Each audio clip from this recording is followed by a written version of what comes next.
débauche, c'est l'interdit.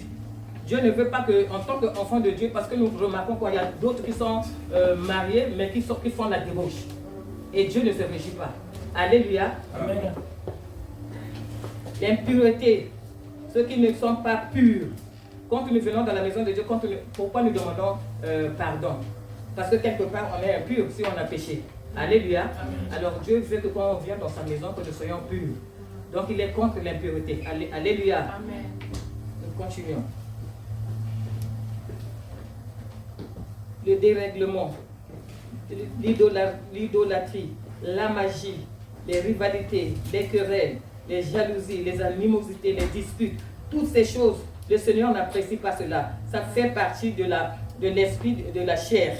Alléluia. Amen. Donc la débauche, l'idolâtrie, la magie, ceux qui sont dans la magie, les rivalités, les querelles, ceux qui se disputent, la jalousie au milieu de nous, il y en a les animosités, la haine, je dirais, les disputes, les divisions, il y en a dans l'église, même on voit dans nos familles, souvent il y a des divisions aussi, dans l'église aussi il y a des divisions, alors le Seigneur n'apprécie pas cela. Alléluia. Amen. Quand nous agissons comme cela, sachant que nous sommes en train de faire plaire à la chair en fait. Alléluia. Amen. Si tu disputes, il y a des fois au travail ça peut arriver, mais faisons attention. Je dis toujours attention, pourquoi? Parce qu'un enfant de Dieu doit être tempérant. Nous allons voir ça dans les fruits de l'esprit. Alléluia, la douceur. On peut te chercher. Il y a des fois, tu ne sais pas comment tu t'es réveillé le matin, tu arrives comme ça au travail, il y a une personne qui s'emporte contre toi. Alors, si tu n'as pas la méprise, alors tu te laisses aller. Et là, tu remplis, là, tu es en train de remplir l'esprit de la chair. Alléluia. Au lieu de se retenir, non, tu es incapable de te retenir en tant qu'enfant de Dieu. Mais en tant qu'enfant de Dieu, on nous dit d'être tempérant. Alléluia. Amen. Alléluia. Amen. Continuons les désirs de la chair. C'est tellement beaucoup. Les divisions, les sectes, l'envie, l'ivrognerie, les excès de table. Toi aussi qui prends de l'alcool jusqu'à ce jour. Il y en a au milieu de nous. Il y en a. Amen. Oui, il y en a. Je dis la vérité, il y en a. Moi, je ne dis pas des choses pour m'amuser quand je suis devant la chair. Je sais, il y a des fois ce que le Seigneur me montre.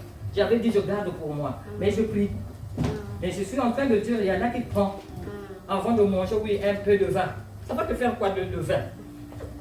C'est ça qui va te donner l'envie de manger plus ou de se rassasier? Non. Mais non, le Seigneur est contre ça. Les envies là, il faut prier pour les envies, que le Seigneur ôte les envies au milieu de toi, au milieu de moi. Alléluia. Amen. Il n'y a pas seulement le vin quand il parle de querelle. Il y a aussi des gens qui viennent à l'église qui disputent, qui se chamaillent. Même après le culte, tu les vois là en train de se chamailler. Tu vas te demander, mais pourquoi ils se chamaillent? Hein? Pourquoi ils se chamaillent et viennent d'écouter la parole? La parole nous instruit, la parole nous éduque. Mais quand même, après le culte, tu vois les gens en train de discuter. On doit parler de ces choses parce qu'il est écrit. Alléluia. Amen.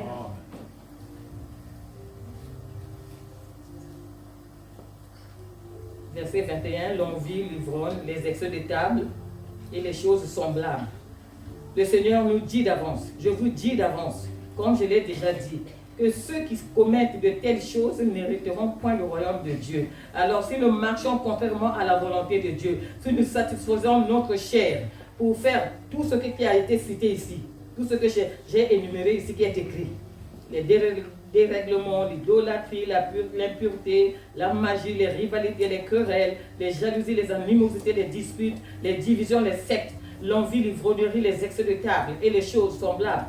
Bien-aimé, si parmi ces choses, tu accomplis cela par rapport à toi-même, selon ta volonté, ce soir le Seigneur te dit d'arrêter. Alléluia. Amen. Fais la volonté de Dieu. Choisis les bonnes choses qui vont te permettre d'hériter le royaume de Dieu. Amen. Alléluia. Amen. Parce que nous ne venons pas ici pour s'amuser, nous apprenons et puis nous devons mettre en pratique la parole. Jacques me dit dans Jacques 1, je crois, le verset 22, si je ne me trompe pas, il dit, ne vous bornez pas seulement à écouter, mais mettez la parole de Dieu en pratique. Alors quand tu as des interdits comme ça, quand tu vois parmi ces choses-là, si tu es dedans, tu dois prendre la décision d'abandonner. Alléluia. Amen. Et au verset 22, nous allons parler des fruits de l'esprit. Mais Mais viens lire d'abord. Lis toujours Galates 5 à partir du verset 22. Les fruits de l'esprit. Amen. Mais le fruit de l'esprit, c'est l'amour, la joie, la paix, la patience, la bonté, la bénignité, la fidélité, la douceur, la tempérance. La loi n'est pas contre ces choses. Continue.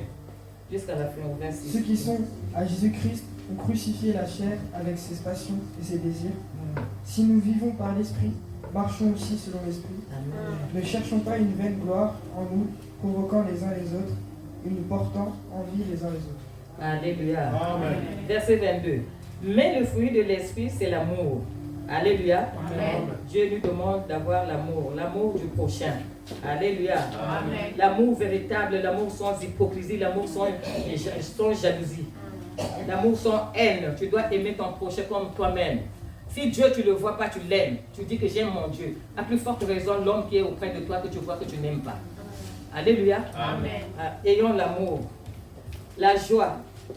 C'est vrai, comme disait Papa Christian tout à l'heure, on a des problèmes, c'est vrai. On a des problèmes. Mais il ne faudrait pas que les problèmes nous emportent. Nous devons avoir aussi un moment de joie. Moi, il y a des fois, je me dis, Seigneur, tout le temps, je réfléchis tellement trop. Mes enfants me disent, maman, tu réfléchis trop. Je réfléchis par rapport à ce que je vis. Et il y a des fois, ça me manque la paix.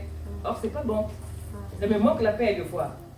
Il y a des fois, au lieu d'être dans la joie, hein, c'est un flux de l'esprit. Et je n'ai pas.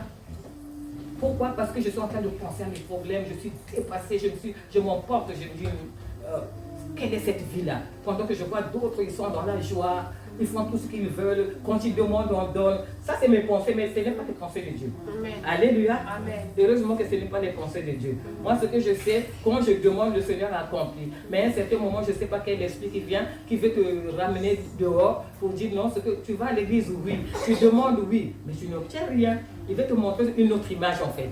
Alléluia, pour que tu sois déçu. Bien-aimés, soyons dans la joie. Amen. Soyons dans la joie quand nous venons dans la maison de Christ, de Dieu. Soyons dans la joie. Quels que soient les problèmes, que les problèmes ne te dominent pas. Mais toi, tu dois dominer les problèmes. Amen. Alléluia. Amen. La paix.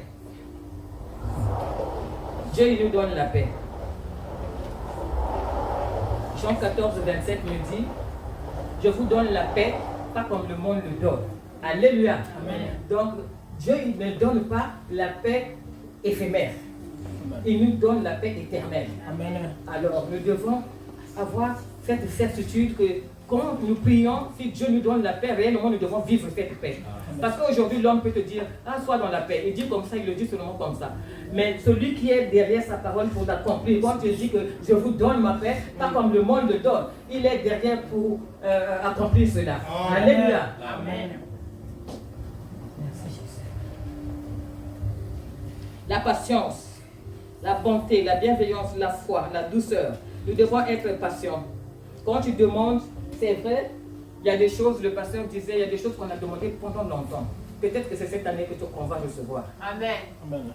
Peut-être cette année, le Seigneur va tourner les regards favorables sur nous, on va recevoir. Mais il y a longtemps qu'on a demandé, peut-être 2 ans, 3 ans, 4 ans même. Alléluia. Amen. Soyons patients. Quand le temps de Dieu est là, il t'a dit qu'il va bénir. Le sorcier de ta famille, il monte, il descend, il va rien faire. Amen. Il sera au contrôle de Dieu. Et Dieu va accomplir ses desseins de te bénir, afin qu'il soit dans la confusion. Alléluia. Soyons patients, bien-aimés. Quand tu demandes, sois seulement patient et la foi que le Seigneur va accomplir tes desseins dans ta vie. La foi. Il faut avoir la foi, la douceur, la maîtrise de soi. Comme je disais tantôt, il peut avoir un problème, il faut être douce. Et dans d'autres termes, on dit la tempérance, hein, la douceur, la tempérance. La maîtrise de soi, c'est normal. Tu peux passer là où il y a beaucoup de choses, quand on prend même le train, quelqu'un te piétine. Malgré que tu as dit pardon, déjà tu t'enflammes, mais en tant qu'enfant de Dieu, comment tu peux expliquer ça? La personne qui t'a piétiné, il a demandé pardon. Peut-être qu'il n'est pas enfant de Dieu, hein, parce qu'on a l'habitude de critiquer les païens, mais ils savent dire pardon. Mais nous, en tant que chrétiens, malgré qu'on t'a piétiné le pied, oulala, tu vas t'emporter jusqu'à ce que de dire, placer un mot pour frustrer l'homme qui t'a demandé pardon. Où est la douceur en tout ça? Où est la maîtrise de soi en tout ça? Alléluia. Amen. Apprenons à être doux et douces. Alléluia. Parce que la parole de Dieu vient pour nous instruire, pour nous conduire. Alléluia. Amen.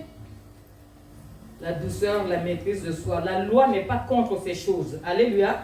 Si la Amen. Bible dit la loi n'est pas contre ces choses, donc c'est ces choses-là que nous devons appliquer. Alléluia. Les fruits de l'esprit. L'amour, la joie, la paix, la patience, la bonté, la bienveillance, la foi, la douceur, la maîtrise de soi. La loi n'est pas contre ces choses, bien-aimés. Faisons un effort d'accomplir toutes ces choses de fruits de l'esprit. Alléluia. Amen. Ceux qui sont à Jésus-Christ ont crucifié la chair avec ses passions. Amen. Amen. Et ses désirs. Nous avons crucifié la chair avec toutes les passions, les rivalités, les querelles, les animosités, les jalousies, la haine, les divisions. Et nous devons opter le fruit de l'esprit, ce que je viens de citer tout à l'heure. Au verset 25, si nous vivons par l'esprit, marchons aussi selon l'esprit. Yes. Oui, nous ne devons pas nous conduire nous-mêmes. Voilà pourquoi quand on prie, on demande l'Esprit Saint descend. Viens nous conduire, nous ne voulons pas faire notre volonté, mais que ta volonté soit faite. Père, conduis-nous selon ton esprit. Alléluia. Nous prions à chaque fois, nous demandons que l'Esprit puisse nous conduire pour bannir la chair en fait. C'est ça. Alléluia. Amen. Et le dernier verset 10, il dit, ainsi donc, pendant que nous en avons l'occasion, pratiquons le bien envers tous et surtout envers les frères en la foi. Alléluia. Amen. Que le Seigneur nous bénisse. Amen.